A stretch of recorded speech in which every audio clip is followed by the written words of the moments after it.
MG Hector 2 engine और 4 drive train option के साथ में आती है। जब हमने कोयम्बटूर में वीडियो ड्राइव की थी तो हमने इसका डीजल मैनुअल और इसका पेट्रोल हाइब्रिड मैनुअल चला लिया था।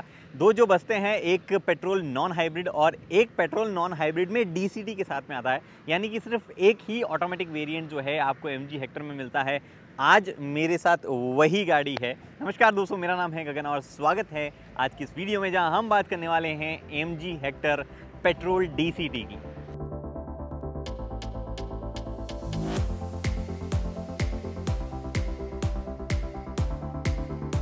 क्योंकि MG हेक्टर के फीचर्स के बारे में ऑलरेडी सारी बातें की जा चुकी है, तो वो वीडियो आप जो है आई बटन में देख सकते हैं। इस वीडियो में DCT वेरिएंट में जितने भी बदलाव है या जो भी चीज़ें अलग है रेगुलर हेक्टर से, उनकी बात की जाएगी। तो अब हम बात करते हैं MG हेक्टर DCT को चलाते हुए। MG हेक्टर DCT जो है उसमें पेट्रोल इंजन जो है उसकी पावर फिगर सेम है जो हाइब्रिड वाले में आती है। ऑब्वियसली रीज़न ये है क्योंकि जो माइल्ड हाइब्रिड है उन वाली गाड़ियों में जो माइल्ड हाइब्रिड सिस्टम है उसकी पावर को काउंट नहीं किया जाता है, उसका टॉर्क को जो है काउंट नहीं किया जाता है। तो वही 141 PS की पावर और 250 Nm का टॉर्क जो है वो आपको इस इंजन में देखने को मिलता है। अभी ये इंजन जो है वो हाइब्रिड नहीं होने की वजह से काफ़ी सारी चीज़ें जो है उसके नेगेटिव में चली जाती है। दो क्योंकि इसमें DCT ट्रांसमिशन स्पीड DCT दिया हुआ है, तो उस वजह से कुछ एक चीज़ें जो है वो उसके पॉजिटिव में भी जाती है, ऑब्वियसली ऑटोमेटिक ट्रांसमिशन वाली सारी चीज़ें। तो उन सब चीज़ों की बात कर लेते हैं कि कहाँ क्या चीज़ें हैं, क्या प्रेफरेंस जो है वो कैसा लग रहा है, मतलब ओवरऑल एक्सपीरियंस जो है वो कैसा लग रहा है, उनकी बात कर लेते हैं। सबसे पहले मैंने इस गाड़ी को अभी तक जो है लगभग चला लिया है 500 किलोमीटर के आसपास में, और चौथा दिन है ये मुझे चलाते हुए। और हाईवे पे और सिटी में दोनों में बराबर चलाया है। लगभग 250 किलोमीटर के आसपास हाईवे या 300 किलोमीटर के आसपास हाईवे मान लो, ऐसे मान लो कि 60% हाईवे और 40% सिटी में चलाया है। माइलेज फिगर वगैरह आप कहाँ कैसी परफॉर्मेंस है उनकी बात करते हैं। हाईवे पे ये DCT गियर बॉक्स जो है थोड़ा सा ऐसे फील होता है कि यार थोड़ा मतलब कहते हैं ना 7 स्पीड दे देते या 8 स्पीड दे देते और बेटर होता। एक और चीज़ के बारे में ये है कि इसका शिफ्ट जो है वो उतना क्विक नहीं है जितना DCT का क्विक होना चाहिए। हालांकि बहुत स्मूथ है, किसी भी तरीके का हेड नॉट वगैरह ऐसा कुछ नहीं आता है। गाड़ी एकदम स्मूथली जो है वो शिफ्ट करता है DCT गियर्स को, तो वो एक अच्छी चीज़ है इसके बारे में। लेकिन इसके बारे में एक प्रॉब्लम जो है वो है कि ये जब भी आप इसको सिटी में ले जाते हो वहाँ इसमें परेशानी आने लगती है।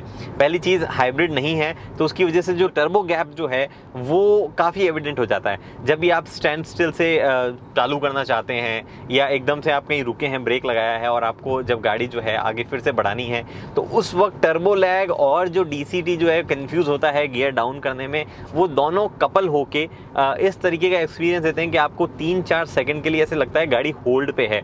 बहुत स्लोली मूव कर रही होती है लेकिन आपको ऐसा फील होता है कि होल्ड पे है। वो चीज़ जो है बिल्कुल भी अच्छी नहीं लगी इसके बारे में सिटी में।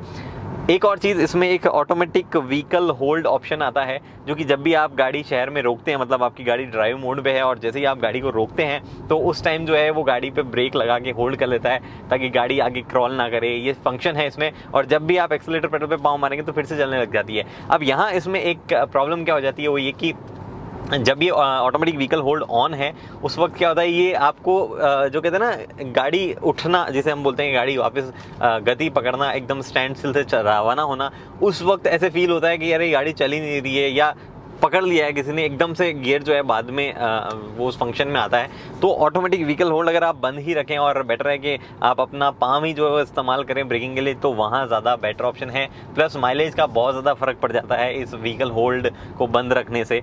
माइलेज काफ़ी बेटर मिल जाता है। माइलेज की अगर बात कर ही रहे हैं तो सिटी में गाड़ी जो है वो दे रही थी लगभग 8-9 के बीच का माइलेज अगर आप शहर में चला रहे हैं प्रॉपर तो। हालांकि जब भी आप हार्ड एक्सेलरेट करते हैं तो माइलेज बहुत शार्पली ड्रॉप होता है और इवन 6 किलोमीटर पर लीटर तक चला जाता है सिटी में, तो बहुत कम ड्रॉप हो सकता है माइलेज अगर आप गाड़ी जो है आराम से नहीं चलाते हैं। MG हेक्टर की देखो कोई भी वेरिएंट, हमने जब वो वाली गाड़ी चलाई थी तब भी कहा था कि किसी भी तरीके से ये अच्छी ड्राइविंग डायनेमिक्स वाली गाड़ी नहीं है, ये कंफर्ट के हिसाब से गाड़ी। और सेम गोज विथ जो पेट्रोल DCT है उसके गियर बॉक्स वगैरह के नेचर के हिसाब से वहाँ गाड़ी जो है बहुत ही आराम से चलना पसंद करती है। गाड़ी जो है उसको ऐसा कहीं भी अगर आप हार्ड ड्राइव करोगे तो वहाँ पे माइलेज भी ड्रॉप होगा, आपको परफॉर्मेंस भी नहीं मिलेगी। तो अगर आप चाहते हो कि एक कंफर्टेबल कार हो, सिटी में भी 7-8 का माइलेज दे दे, अगर आप कंफर्टेबली चलाना चाहते हो स्लो, तो काफ़ी स्पेस है, काफ़ी बड़ी गाड़ी है, बहुत अच्छी रोड प्रेजेंस है, लोग मुड़ मुड़ के देखते हैं डेफिनेटली। और गाड़ी जो है वो इस हिसाब का माइलेज देती है 8-9 का। हाईवे पे आपको 10-11 तक माइलेज जा सकता है अगर आप अगेन लाइट फुट रहें और 90 से लेके 100 या 110 के बीच में चलाएं। उससे आगे जाने की कोशिश करते हैं तो माइलेज ड्रास्टिकली ड्रॉप होता है और अगेन 7-8 के आसपास आ जाता है हाईवे पे, जो कि बहुत कम माइलेज फिगर काफ़ी लोगों को लगने वाला है अगर वो लोग जो है, अगर आप आराम से नहीं चलाते हैं। तो मैं इसको टेस्ट कर रहा हूँ और जितना मैं टेस्ट कर रहा हूँ अभी मुझे ओवरऑल माइलेज 500 किलोमीटर में जो मिला है वो मिला है 8.9 का, क्योंकि मैं काफ़ी जगहों पे ऐसे मतलब चला रहा हूँ, बहुत हार्ड ड्राइव कर रहा हूँ और उन सब चीज़ों की वजह से जो है गाड़ी काफ़ी कम माइलेज दे रही थी बार बार। हालांकि अगर जब मैंने इनिशियल जो मैंने देखा था इनिशियल फिगर जो 250 किलोमीटर का हाईवे का था, तो उसमें मुझे 11.9 के आसपास का माइलेज था और सिर्फ शहर में जब मैं चला रहा था तो उसमें मुझे 8 पॉइंट कुछ का माइलेज जो है वो निकल रहा था। बाकी अगर जब भी ओवरऑल हार्ड वगैरह चला रहा हूँ, देखो एक तो जब रिव्यू करते हैं तब गाड़ी कई जगह खड़ी भी रहती है, स्टैंड स्टिल एसी ऑन रहता है, तो उस वजह से जो ये माइलेज दिखा रहा है इस पर तो मैं नहीं जाता हूँ, ये तो काफ़ी कम जो है वो ऑब्वियसली दिख रहा है। लेकिन मुद्दे की बात यह है कि उतना ज़्यादा माइलेज आपको गाड़ी नहीं देगी। परफॉर्मेंस हाईवे पे डिसेंट है, शहर में आपको कुछ जगहों पे फील होगा कि गाड़ी जो है प्रॉपर पिकअप नहीं बना पा रही है, तो ये सब चीज़ें हैं इसके बारे में। बाकी मुझे ओवरऑल शिकायत गाड़ी से कुछ ऐसी खास नहीं है इंजन गियर बॉक्स से। अगर आप ये सोच के गाड़ी खरीदना चाहते हैं कि भैया ड्राइविंग आपको डायनेमिक्स देखने हैं, बहुत अच्छी ड्राइविंग डायनेमिक्स होनी चाहिए, बहुत अच्छी हैंडलिंग होनी चाहिए, स्पोर्टियर परफॉर्मेंस इंजन से होना चाहिए, तो ये गाड़ी आपके लिए नहीं है। आपके लिए कोई और गाड़ी होगी वो आप ले सकते हैं, लेकिन यहाँ पे आपको सिर्फ कंफर्ट है और कंफर्ट ही कंफर्ट है। सस्पेंशंस भी जो है वो हमने जो गाड़ियाँ चलाई थी मैनुअल उन्हीं के हिसाब से यहाँ देखने को मिलता है, काफ़ी सॉफ्ट, काफ़ी कॉम्फी और काफ़ी बॉडी रोल गाड़ी में। 4 मोड दिए गए गाड़ी में, PR and D। P park के लिए, R reverse, neutral, D drive mode जो है वो दिया गया है आपको। और गाड़ी में जो है एक और मोड है, अगर आप चाहें अपने आप से शिफ्ट करना तो आप इसे स्लाइड करके आप अपने आप भी शिफ्ट कर सकते हैं, S मोड, जिसमें प्लस और माइनस के ऑप्शन दिए गए हैं। अब ये मोड आप यूज़ करना चाहेंगे शायद अगर शहर में चलाते हैं और मैनुअल की आपको ज़्यादा आदत है, मैं इसको काफ़ी यूज़ कर रहा था, बट बेटर है आपको इसको ऑटोमेटिक जो शिफ्ट होता है उसी में छोड़ दें। बात करें अगर ब्रेकिंग, तो ब्रेकिंग जो है वो काफ़ी अच्छी है, किसी भी तरीके की कोई प्रॉब्लम ब्रेकिंग से रिलेटेड नहीं है, चाहे वो सिटी स्पीड हो, चाहे हाईवे स्पीड्स हो, किसी भी गाड़ी में किसी भी बंदों के बाहर वगैरह से ब्रेकिंग में कोई फ़र्क नहीं पड़ता है।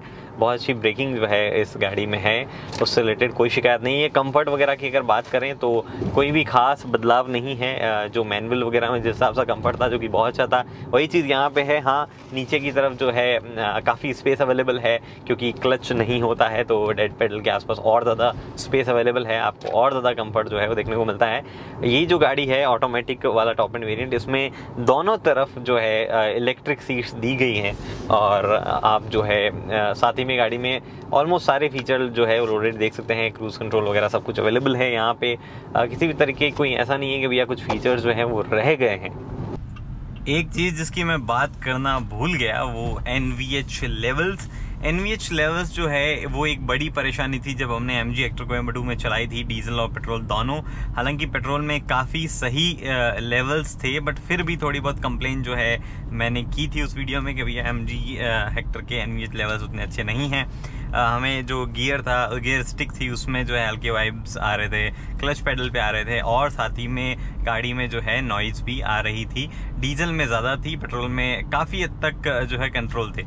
यहाँ ये जो DCT है पेट्रोल बिना हाइब्रिड का, उसमें मुझे नहीं लगता किसी को भी NVH लेवल से जुड़ी कोई भी शिकायत होगी।